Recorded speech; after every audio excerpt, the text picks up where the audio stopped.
And then some more cover, Medasa, Omren, Wadaja, or the Mayan tea. We did the affair among Qua Tamaklo. Now, what you more, Yanni Dr. Kelvin Quatin and Adom Como Alpha Reproductive Tract infection. And what would see a Yanadi? One who need now so a infection and I'm more with you or see and for any until Memano Yasimo Hono to me a baho, a man so sa one rank and one someone. A bit me at no one was this a beer, or as a war pepper, and a dog born it off a day at Shay, a beer and went here, and then so a basis so not for yape, near a day, sir, reproductive tract infection or eba, the courses are the a par. For endpoint homeopathic clinic was 0244-867068. Nada romanti any edi sound come. Dog and NC more papa. Yeah, papa, and all the FM, and also your courses now. Yes. But before say about her courses, no stuff here, maybe I know be and run one tea recap and get to a be na yenche. The year can't want some a reproductive tract infection.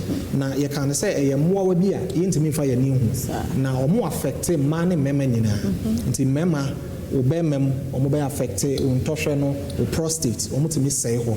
A man also no more affected ma or masse, more affected I would be anymore or more affected tubes no and in Cusiano. Now Nina on a real and I said a bit in the SC means saying and hope. Now, and then I'm saying, Abemu say, you share the courses, and near man a deba.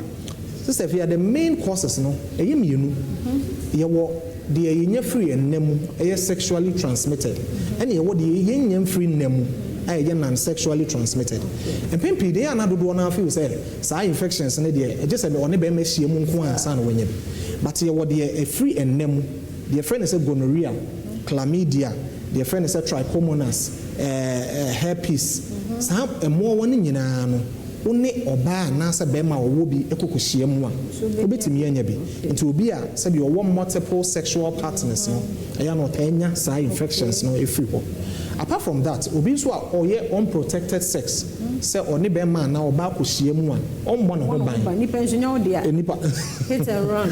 Only Musa Nipano, Yaria Bene one, some more Bene one, Nafe Wakakote. And no ye dear ye free and nemuno. Nemo me about ye free nemuno, and no yana who ya pie. Because I don't know, Aquala won't have a sex dakran on the field to me. Yes. And no, you were a more you especially a man to you were more you know, and what a baby I say. Our maintaining balance, a war bass. You were dear friend is a bacteria, and your dear friend is a fungi. Now, some woman you know, Omuko as a state, a baby as a senior about Kunim Rosso, and Uncle problem, Emma. Say, Oba, we be or was say, a bit to say what the near me river was say. Dear friend is a douching, no. Baby or how Hona say, I know they say, no, the yin white, I didn't know what you were sister here. Uncle, you be beer and free. Some one I walk on you know, and you're more maintaining balance, I was say. So the step our balance now. Now for your mark candidate, no, many no one could friend as a candidiasis, their friend of white. No, say all the step balance and what bacteria no zoom one. Now bacteria no acosro, no one could friend as a bacteria vaginosis. It is some more way me no. Say balance a down on term, say the step in one. Now for your mabaco, I shall see us and who any business I would want to air power say. So if you say, Pradia, Monsano, and yes, I'm put one, and you might be breathing out their poor say. Obisu proud or no antibiotics be breathe. Okay. Only antibiotics be breathe. The say antibiotics no more selected, they are not selective. A broad spectrum.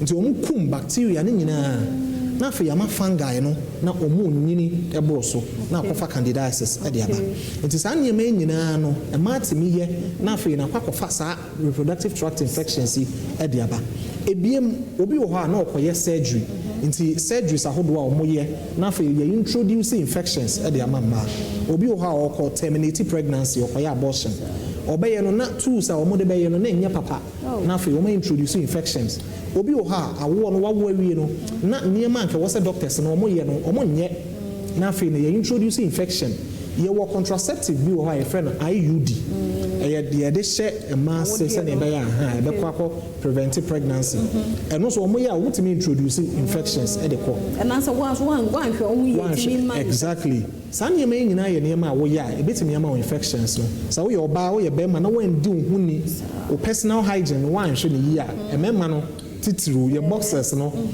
timi use no for 1 month na da so say sister via san ye me nyina no betimi akofa sa infections e de aba na wo ne oba na be ma nko hie mu sa oda wo ma ye number na o china ya to so me da sister via me pacho me number no e 0244 86 7068 0244 86 7068. Yeah, that's Dr. Kelvin Kwaten na yete no kano Mr. Enye ni na na ye nem one obema na oba kohia. Ya nso yetimitema ye ho. Wakire ye mu. Otuna brekro no a semenum kan ye ho e na ye nto aso reproductive tract infection. E ha dwen pa. For endpoint homeopathic clinic, ya we bia ha wadwen. Dr. Duboatin wo ha e krado obetim. Obese ko no so besa for over. No no ato aso. Kwa ho de wo ha o china 5 minutes aka ye ho e beto aso.